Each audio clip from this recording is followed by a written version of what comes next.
우리 하나님 말씀 같이 봅니다. 열왕기상 17장 1절에서 16절입니다.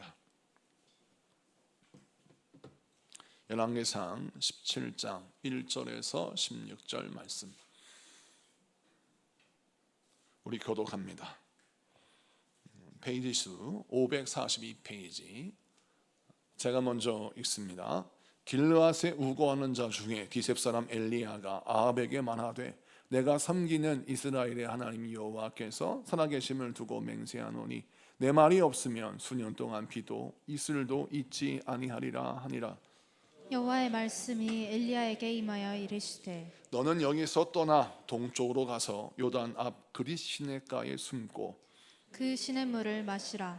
내가 까마귀들에게 명령하여 거기서 너를 먹이게 하리라. 그가 여호와의 말씀과 같이 하여 곧 가서 요단 앞 그릿 시냇가에 머물매 까마귀들이 아침에도 떡과 고기를 저녁에도 떡과 고기를 가져왔고 그가 시냇물을 마셨으나 땅에 비가 내리지 아니하므로 얼마 후에 그 시내가 마르니라. 여호와의 말씀이 엘리야에게 임하여 이르시되 너는 일어나 시돈에 속한 사르밧으로 가서 거기 머물라. 내가 그곳 과부에게 명령하여 내게 음식을 주게 하였느니라. 그가 일어나 사르밧으로 가서 성문에 이를 때에 한 과부가 그 곳에서 나뭇가지를 줍는지라. 이에 불러 이르되 청하건대 그릇에 물을 조금 가져다가 내가 마시게 하라. 그가 가지러 갈 때에 엘리야가 그를 불러 이르되 청하건대 내 손에 떡 한 조각을 내게로 가져오라. 그가 이르되 당신의 하나님 여호와께서 살아계심을 두고 맹세하노니 나는 떡이 없고 다만 통에 가루 한 움큼과 병에 기름 조금뿐이라. 내가 나뭇가지 둘을 주워다가 나와 내 아들을 위하여 음식을 만들어 먹고 그 후에는 죽으리라. 엘리야가 그에게 이르되 두려워하지 말고 가서 내 말대로 하려니와 먼저 그것으로 나를 위하여 작은 떡 한 개를 만들어 내게로 가져오고 그 후에 너와 내 아들을 위하여 만들라. 이스라엘의 하나님 여호와의 말씀이 나 여호와가 비를 지면에 내리는 날까지 그 통에 가루가 떨어지지 아니하고 그 병에 기름이 없어지지 아니하리라 하셨느니라. 그가 가서 엘리야의 말대로 하였더니 그와 엘리야가 그의 식구가 여러 날 먹었으나 여호와께서 엘리야를 통하여 하신 말씀같이 통에 가루가 떨어지지 아니하고 병에 기름이 없어지지 아니하니라. 아멘. 자, 오늘은 열왕기상 17장 1절에서 16절까지 말씀을 통해서 이제 최선을 만날 때가 왔다. 이제 최선을 만날 때가 왔다 라는 제목으로 말씀을 증거할 때 많은 은혜 받는 시간 되기를 바랍니다. 오늘 본문 말씀은 이제 엘리야의 시선, 엘리야의 등장이 오늘 말씀에 나옵니다. 구약 성경에서 가장 유명하고 가장 하나님께서 귀히 쓰신 선지자 중에 하나 엘리야가 오늘 말씀에 등장하는데 그 엘리야가 어디 사람이냐? 길르앗에 우거하는 디셉 사람이다 라고 말씀하고 있습니다. 1절 말씀을 가만히 보면 이 디셉이라는 지역이 어디냐? 많은 학자들이 이 지역을 밝히려고 연구를 했어요. 근데 정확하게 디셉이라는 장소가 오늘날 이렇게 지명에 나오지는 않아요. 그래서 많은 혼돈이 있었지만 학자들이 연구하여서 이곳이 오늘날 요르단 땅에 있다라고 밝히고 또 요단강 북쪽에 있는 산악 지역에 이 디셉이 존재한다라고 말합니다. 그러면 이 요단강 동쪽의 산악지대 디셉은 그야말로 고산지대입니다. 해발 한 1000m에 이르는 곳이고 이것은 농사를 지을 수가 없고 험난한 산지에서 풀을 뜯어먹는 유목민들이 살고 있는 곳입니다. 자, 그러니까 엘리야는 이 고산지대에 부유하지 못한 가난한 삶을 살았고 또 그는 삶의 환경이 굉장히 척박하였다라는 것이죠.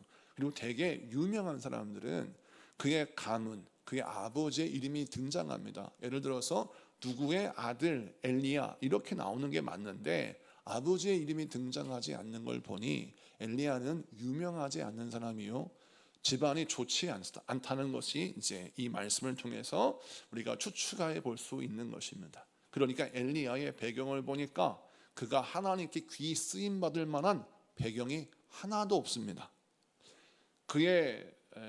그가 살았던 지역은 인물이 나올 수 있는 그런 지역도 아니었고, 그가 태어난 가정은 그를 유명한 사람으로 만들 수 있는 가문도 아니었습니다. 그런데 하나님이 그를 붙드시니 그는 최악의 시대에 최고의 선택, 최선의 방법이었습니다. 여러분, 우리가 신앙생활할 때 무엇을 기억해야 하느냐?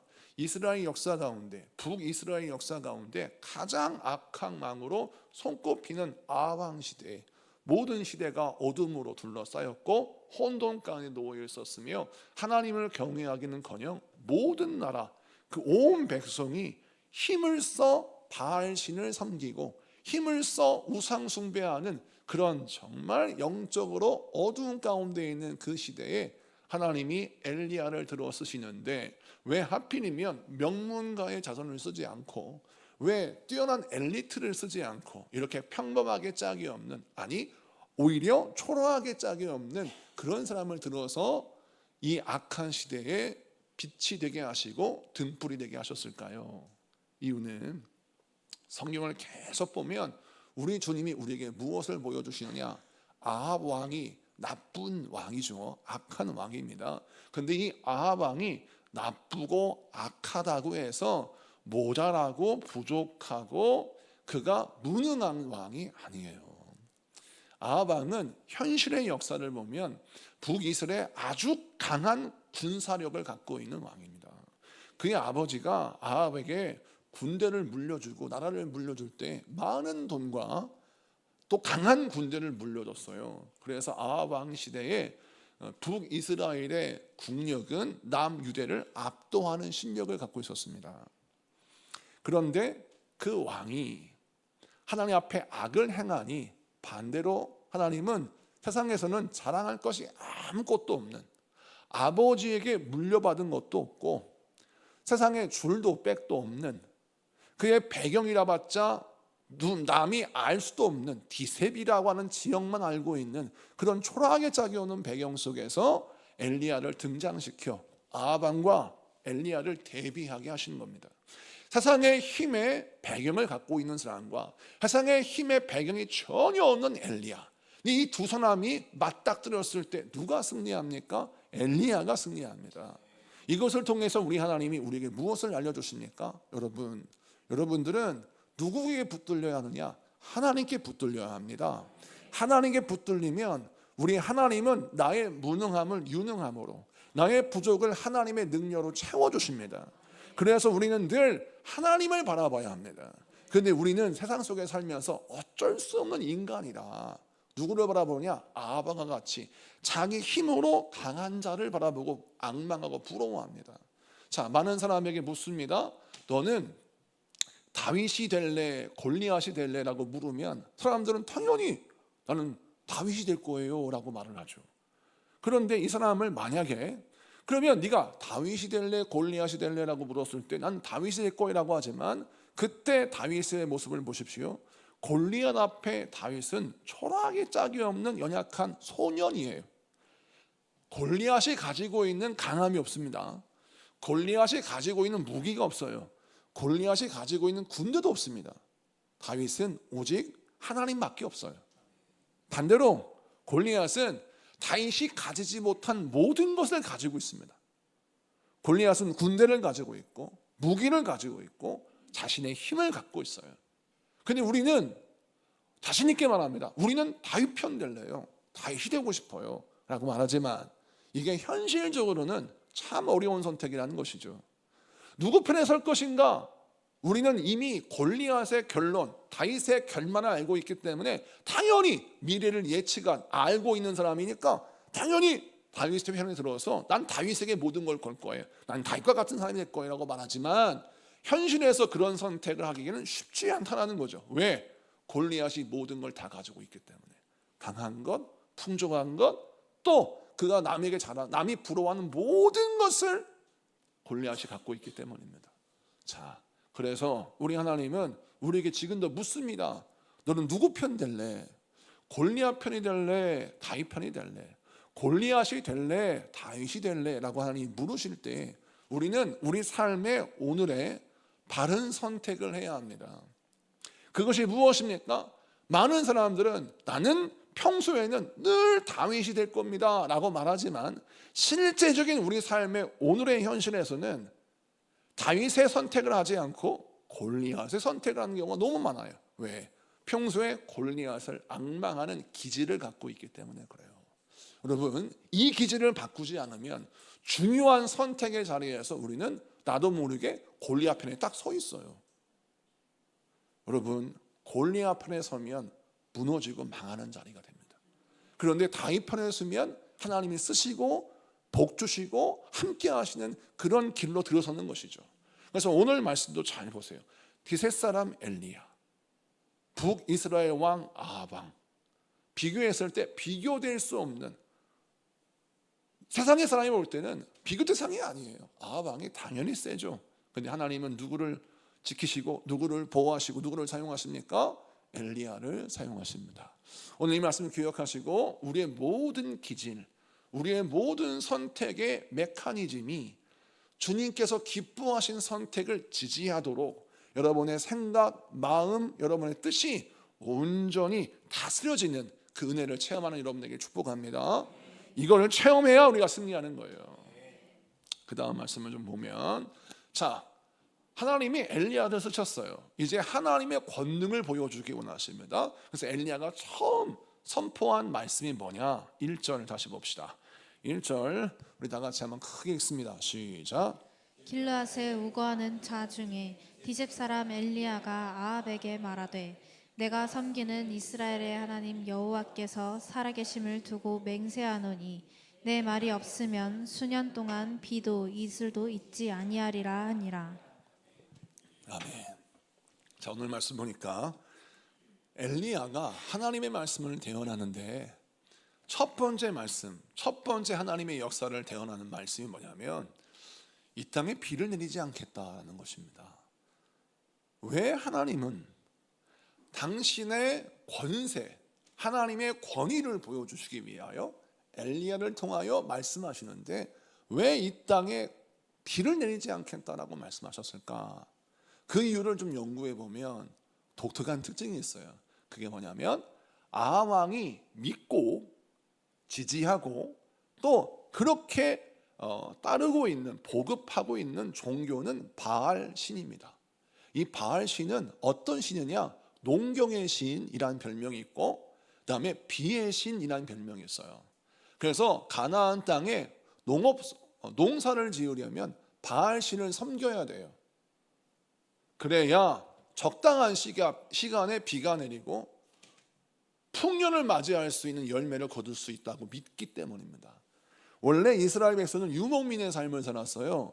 그래서 농사 지을 줄을 몰랐습니다. 근데 그들이 가나안 땅에 입성한 후 이제 유목민의 삶에서 벗어나 그들의 산업이 옮겼어요. 농경사회로 옮겨지게 됩니다. 그러다 보니까 농경사회, 이 농업은 생소한 사업이에요. 내가 한 번도 해보지 못했어요. 그래서 가나안 사람들을 이렇게 쭉 보니까 아니 여러분 일해본 사람들이 일할 줄 알잖아요.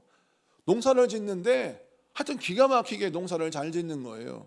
이스라엘이 농사를 지으면 똑같이 100평 농사를 지어도 이스라엘 사람들은 한 10가마니 거둔다면 가나안 사람들은 막 20가마니 막 이렇게 추수를 하는 겁니다. 그래서 이게 부럽잖아요. 저 사람들 어떻게 이렇게 추수를 잘하고 열매를 많이 맺나 라고 쭉 보니까 농사 기술이 있는데 그 모든 농사 기술이 뭐와 연결되어 있냐면 바알신과 연결되어 있는 걸 보게 돼요.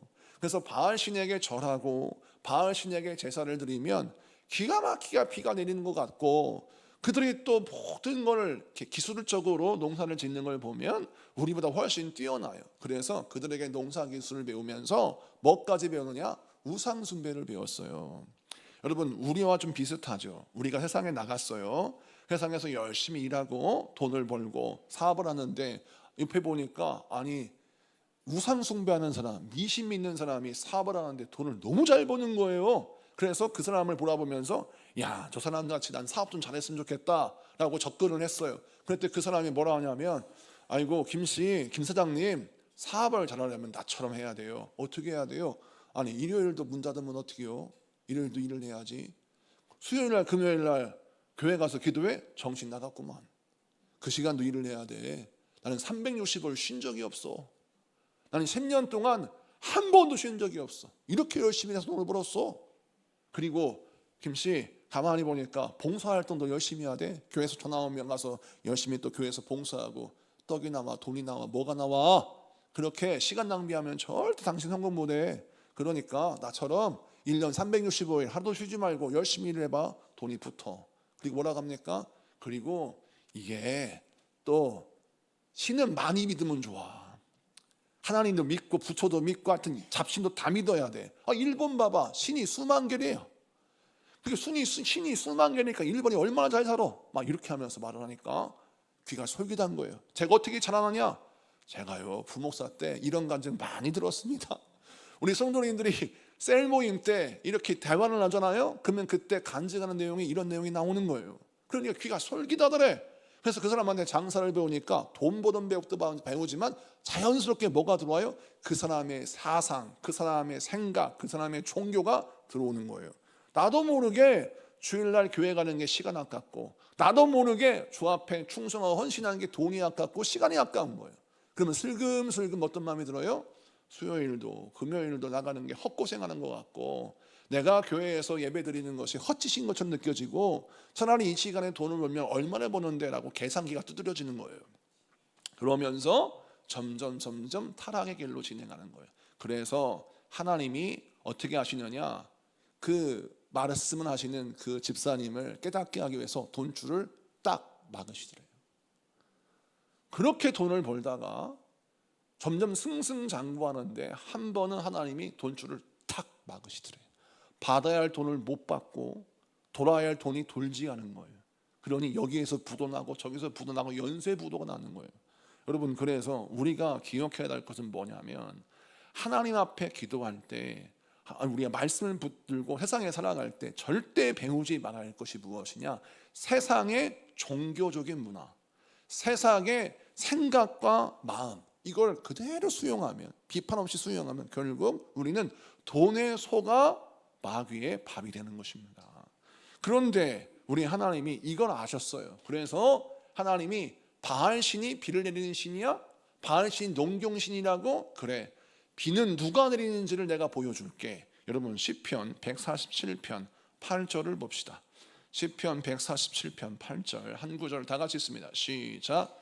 그가 구름으로 하늘을 덮으시며 땅을 위하여 비를 준비하시며 산에 풀이 자라게 하시며. 아멘. 이 말씀이 중요한 말씀입니다. 비는 하나님이 내리시고 풀은 하나님이 자라게 하신다는 거예요. 이 말씀 뭘 의미합니까? 아무리 우리가 농사를 지어도 이른 비와 늦은 비를 허락하시는 분은 하나님이요, 하늘에 비를 내리신 분도 하나님이고 그걸 자라게 하시는 분도 하나님이에요. 그래서 우리 하나님은 비만 관장하시는 것이 아니라 모든 우주 만물을 관장하셔서 당신의 통치와 다스림으로 모든 것을 잘하게 하시는 분이에요. 그래서 이렇게 말씀하시는 그 하나님이 당신의 권위를 보여주기 위해서 어떻게 했어요? 비를 내리지 않게 하십니다. 그러니 바알 선지자와 바알을 믿는 사람들이 가진 구슬을 다하고 별짓을 다해도 하늘에 비가 내리지 않습니다. 이걸 통해서 우리 하나님은 당신이 이 땅의 통치자요 창조주 하나님임을 우리에게 보여주십니다. 자, 그렇다면 우리에게 적용시켜 볼까요? 우리 인생에 가뭄이 찾아올 때가 있어요. 그때 우리는 어떻게 합니까? 인생의 가뭄의 때를 빨리 끝내려면 우리가 어떻게 하느냐? 하나님께 먼저 달려와야 돼요. 무릎 꿇어야 합니다. 그리고 어떻게 해야 돼요? 하나님, 나의 인생에 모든 것을 공급하시는 분은 하나님이십니다. 그래서 그 하나님의 말씀으로 내가 다시 빚어주길 원하고, 하나님의 말씀을 따라 내가 다시 사업을 시작하고 다시 내가 인생의 새로움을 시작하길 원하오니, 주여 나의 인생에 하나님께서 비를 예비하여 주시고 나의 인생의 모든 산에 하나님의 풀이 자라나게 하시는 놀라운 역사가 있게 하여 주옵소서. 비를 내리시는 역사, 나의 인생의 모든 풀이 자라게 하는 역사를 허락하여 주시옵소서. 기도하는 여러분에게 축복합니다. 그러면 환난이 지나가면 하나님께서 여러분 인생 가운데 새로운 시작을 허락하시고, 고통과 고난이 지나가면 우리 하나님이 다시 여러분에게 하나님이 재기하시는 은혜를 주실 줄로 믿습니다. 이 말씀을 듣고 승리하는 여러분에게 축복합니다. 자, 하나님이 진짜 비가 내리지 않게 하셨어요. 온 땅에 가뭄이 졌습니다. 그런데 그때 하나님께서 엘리야에게 또 명령하세요. 너는 이 예언을 하고 어디로 숨냐면 동쪽으로 가서 요단 앞 그릿 시냇가에 숨어서 그곳에서 시냇물을 마시고 까마귀들이 가지고 오는 떡과 고기로 먹어라 라고 말씀하십니다. 자, 이 대목을 잘 보면 아니 지금 역사의 가장 중요한 현장 가운데 짠 하고 등장했어요. 그래서 하나님의 말씀을 선포했습니다. 하나님이 비를 내리시지 않게 하실 거야 라고 했는데 세상에 엘리야의 말 그대로 비가 내리지 않는 겁니다. 이쯤 되면 엘리야는 그 시대에 엄청난 유명세를 탈 수밖에 없어요. 왜? 비구름을 움직이게 하는 하나님의 능력의 통로로 보여지기 때문이죠. 여러분 한번 상상을 해보십시오. 만약 제가 마이크를 잡고 여러분 우리나라가 한 달 동안 비가 안 내릴 겁니다. 그리고 내가 다시 기도하면 비가 내릴 거예요. 제가 이렇게 말을 했다고 칩시다. 사람들이 왜 미친 목사가 나와서 이상한 말 한다라고 그러는데 그대로 된다고 한번 생각해 보세요. 우리 지곡전 소망교회 단번에 1000명, 2000명 모입니다. 금방 유명해지지 않겠습니까? 그런데 하나님께서 이런 엄청난 일을 엘리야를 통해서 이루셨어요. 자, 그러면 그 다음에 뭘 기대해요? 야, 내가 유명해지겠구나.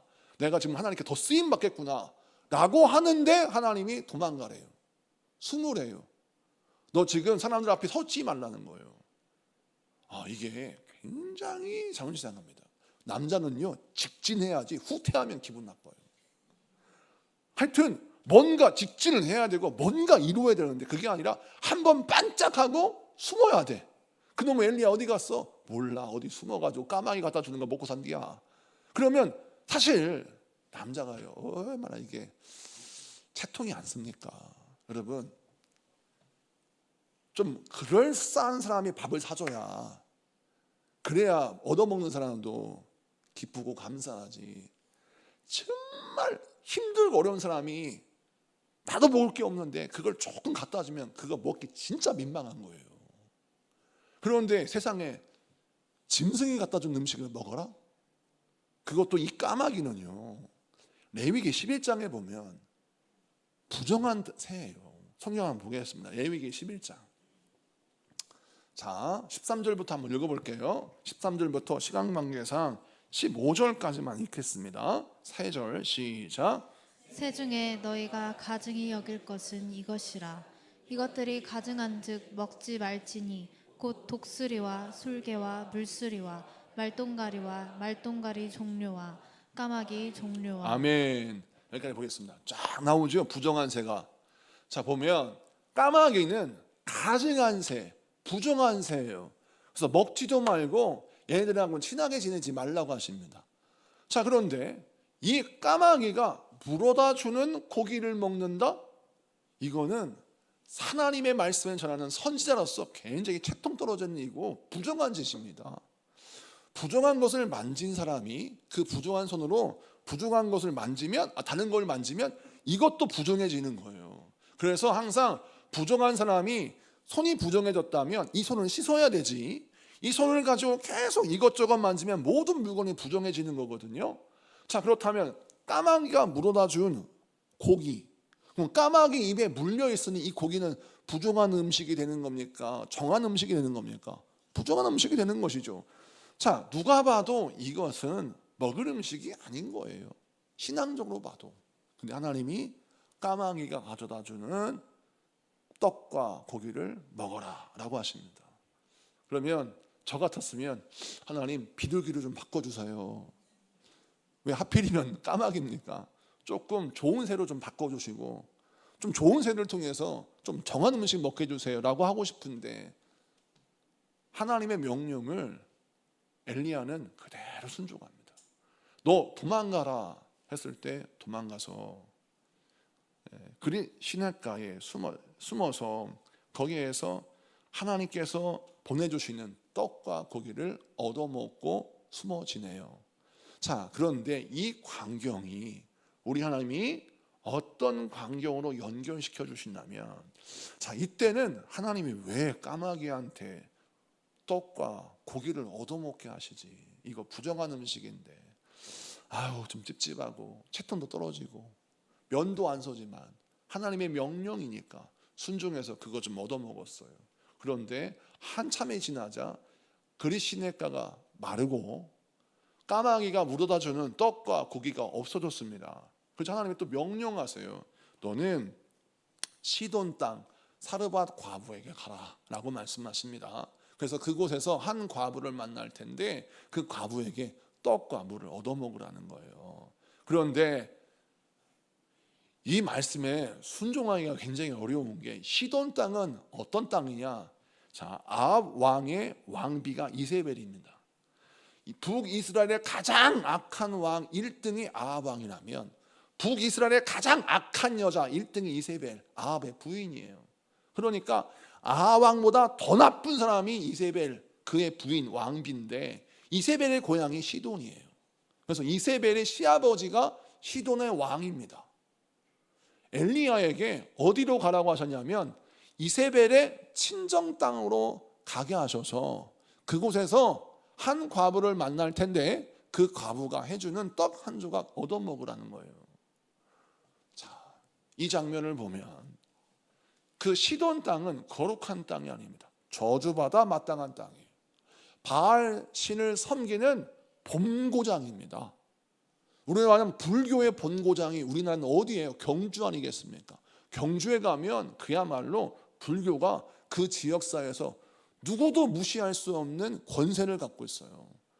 그래서 경상도에서는 복음을 전하기가 쉽지 않아서 많은 목사님들이 이야기를 할 때 경상도에서 말씀 증거하기 굉장히 어렵다라고 말할 정도로 이 경상도는 불교의 세력이 굉장히 세고 많은 사람이 불심이 특심이에요.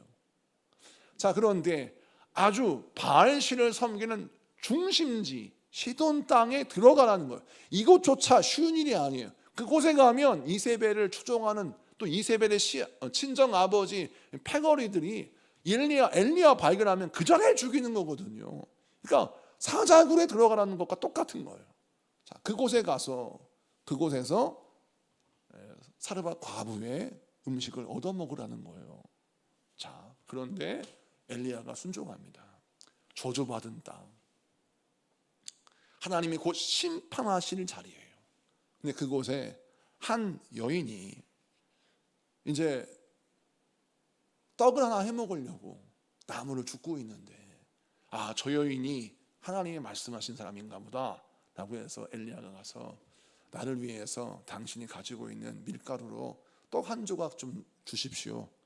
그리고 나머지는 당신이 먹으세요 라고 했더니 이 사람이 하는 말이, 내가 가지고 있는 게 이제 아무것도 없고 이제 마지막 남아있는 밀가루로 내 아들과 내가 마지막 음식 하나 먹고 죽으려고 하는데 그 음식을 달라고 합니까? 라고 되물어요.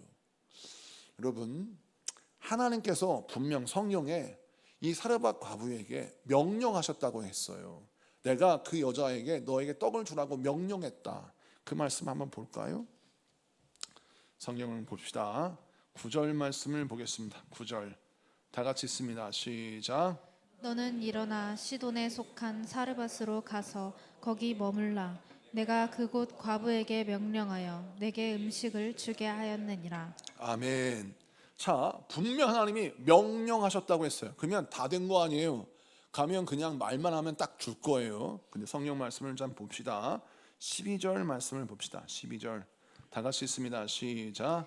그가 이르되 당신의 하나님 여호와께서 살아계심을 두고 맹세하노니 나는 떡이 없고 다만 통에 가루 한 움큼과 병에 기름 조금뿐이라. 내가 나뭇가지 둘을 주워다가 나와 내 아들을 위하여 음식을 만들어 먹고 그 후에는 죽으리라. 아멘. 자, 12절 말씀만 딱 보면 사르밧 과부가 떡을 주겠다는 거예요, 주지 않겠다는 거예요? 주지 않겠다는 겁니다. 왜? 아니, 벼룩의 간을 빼먹지. 지금 이거 딱 마지막 남은 이 가루로 나와 내 아들 이거 먹고 죽으려고 하는데, 아니 염치도 없이 그걸 달라고 그래요? 이런 말이에요. 은혜롭게 성경이니까 은혜롭게 죽으리라 라고 쓰여져 있지만 이게 현실에서는 굉장히 험악한 말이 나옵니다. 여러분 인상도 막 웃으면서 죽으리라 이렇게 했습니까? 인상 팍 쓰면서 어디 이상한 목사가 와가지고 헛소리하고 있냐 이런 식의 뭐 분위기일 거예요. 근데 하나님이 명령하셨다라는 말씀과 현실이 전혀 다르죠. 명령하셨다면 명령을 듣자마자 이 여자가 그 말을 듣자마자 기다렸습니다. 제가 하나님께 말씀을 미리 들었거든요. 이리 오세요. 제가 대답하겠습니다. 이래야 되는데 아니 명령하셨다는데 나 이거 먹고 죽으려고 하는데 이걸 달라고 합니까? 라고 되물으니까 사실 엘리야 마음속에 하나님 말씀 이거 틀린 것 같다. 내가 봐도 이거 말도 안 된다. 아니 얻어먹을 사람한테 얻어먹어야지. 세상에 이렇게 힘들고 어려운 사람한테 내가 이거 어떻게 얻어먹나 이런 마음이 들잖아요. 근데 엘리야는 어떻게 해요? 하나님의 말씀에 청종합니다. 성경 말씀 봅시다. 13절 다 같이 읽습니다. 13절 14절 시작. 엘리야가 그에게 이르되 두려워하지 말고 가서 내 말대로 하려니와 먼저 그것으로 나를 위하여 작은 떡 한 개를 만들어 내게로 가져오고 그 후에 너와 내 아들을 위하여 만들라. 이스라엘의 하나님 여호와의 말씀이 나 여호와가 비를 지면에 내리는 날까지 그 통에 가루가 떨어지지 아니하고 그 병에 기름이 없어지지 아니하리라 하셨느니라. 아멘. 자, 그래서 여기에서 엘리야가 하나님의 말씀을 믿었어요. 하나님이 명령하셨다고 말씀하셨고 이건 하나님의 뜻이라고 확신했어요.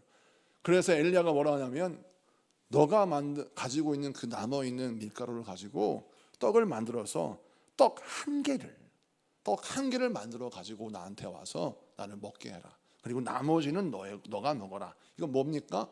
그래도 떡을 만들어 먹을 때 딱 한 개만 만들 수 있는 게 아니라 한 두세 개를 만들 수가 있는데 그 가운데 먼저 하나를 나한테만 가져와라 라고 하는 것이에요. 그러니까 엘리야의 마음속에 염치 없는 행동이라는 걸 그는 알고 있었어요.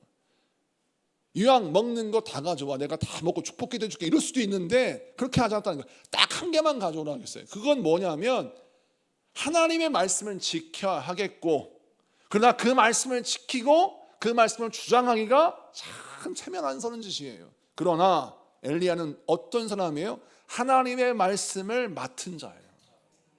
하나님의 말씀을 맡은 자의 사명이 뭔지 아십니까? 하나님의 명령대로 그 말씀을 전해야 하는 것입니다.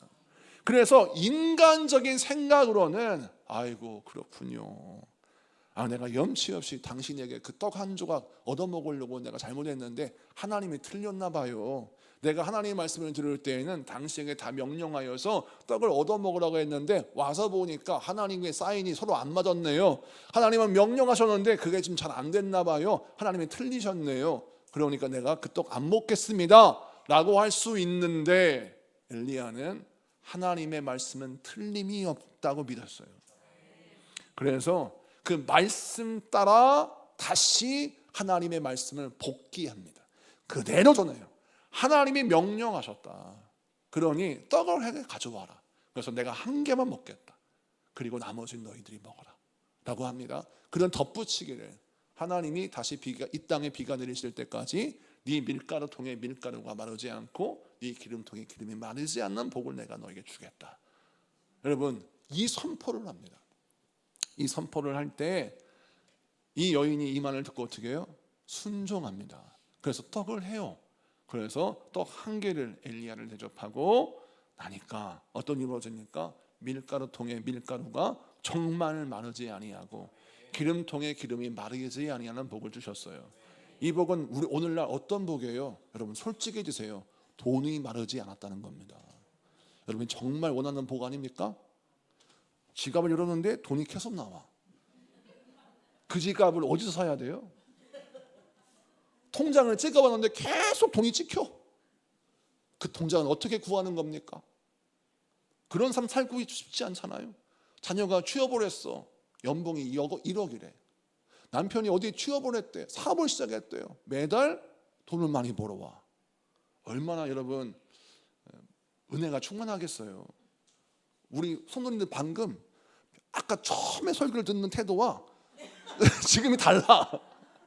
지금 굉장히 눈이 막 반짝반짝거리고 기름통에 기름이 마르지 않고 가루통에 가루가 마르지 않는 복을 이야기할 때 갑자기 막 관심이 막 폭발적으로 증가하는 겁니다. 왜? 이런 복이 존재하거든요. 그런데 이 복은 어떻게 얻는 줄 아십니까? 이 복은 하나님이 명령하신 대로 준행하는 자에게 주어진 복이에요.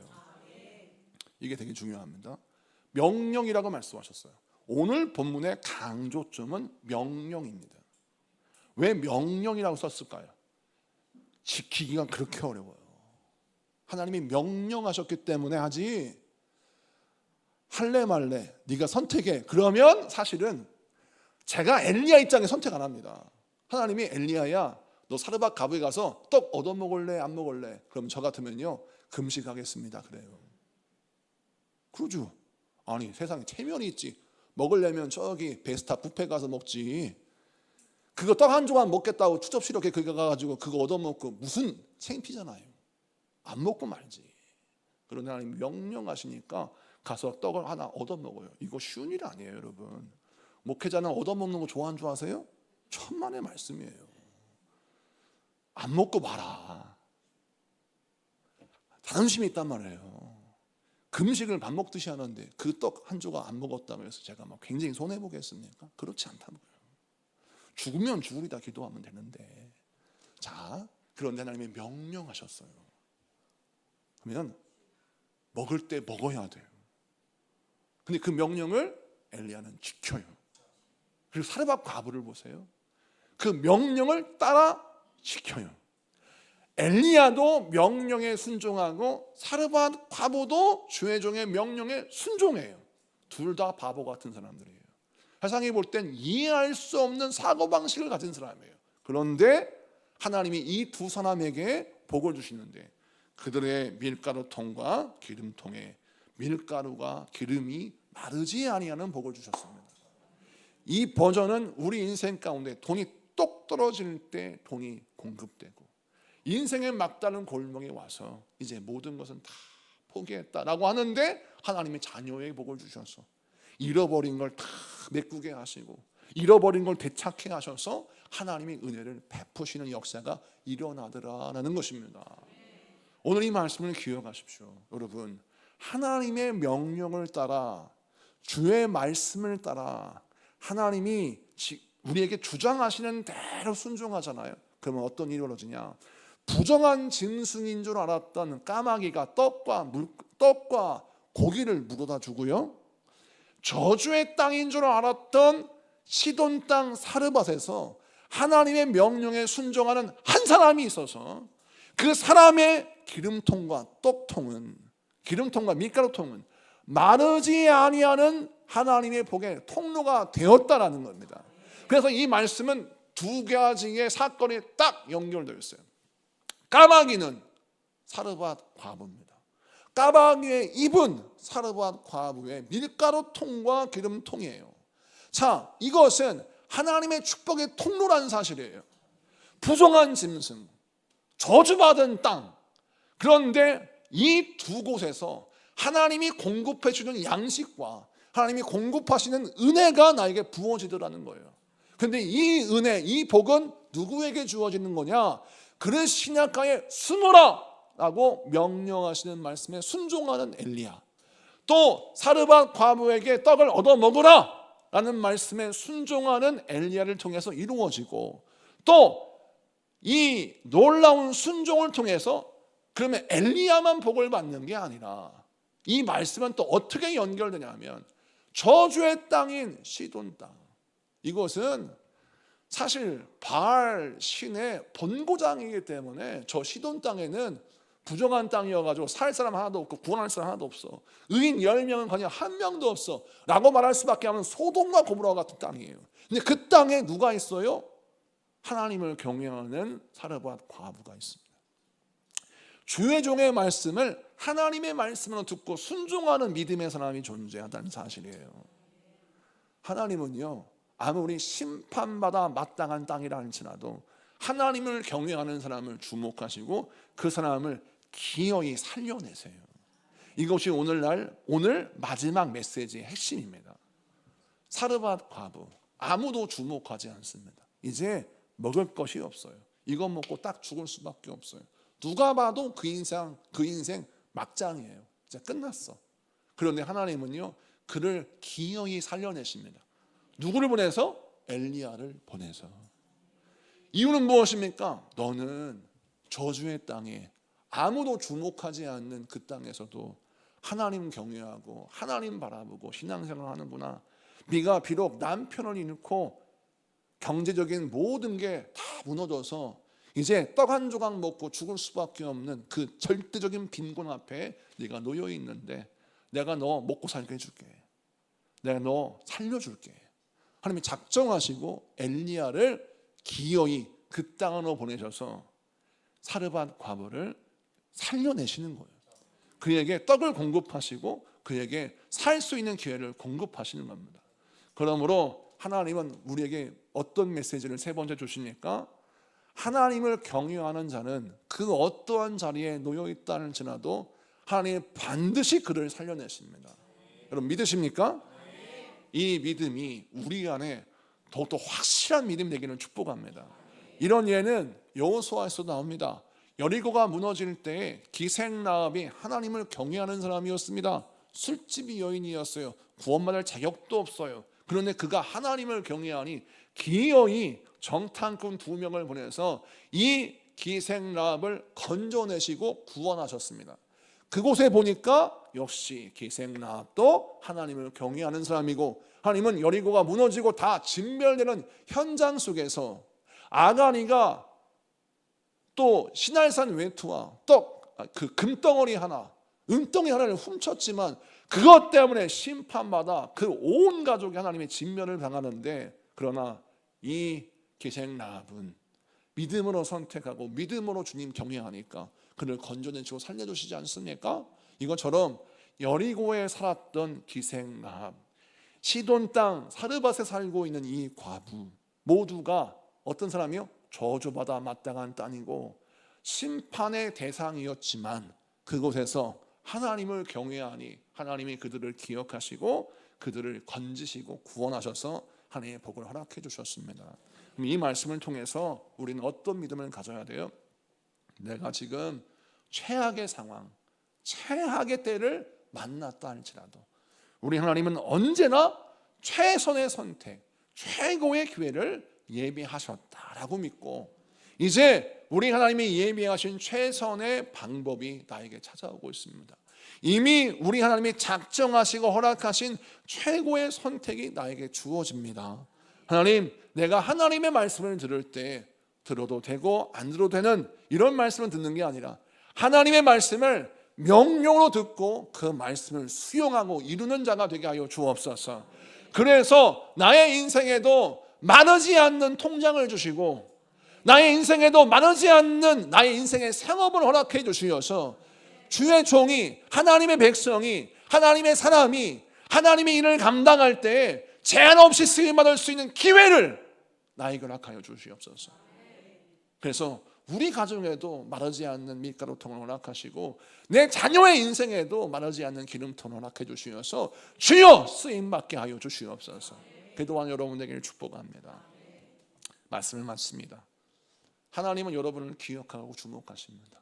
절대로 하나님의 시선을 외면하지 마시고 주님의 말씀만 귀를 기울이십시오. 절망 가운데 산 소망이 되신 주님께서 여러분 인생에 놀라운 은혜를 허락하실 줄로 믿습니다.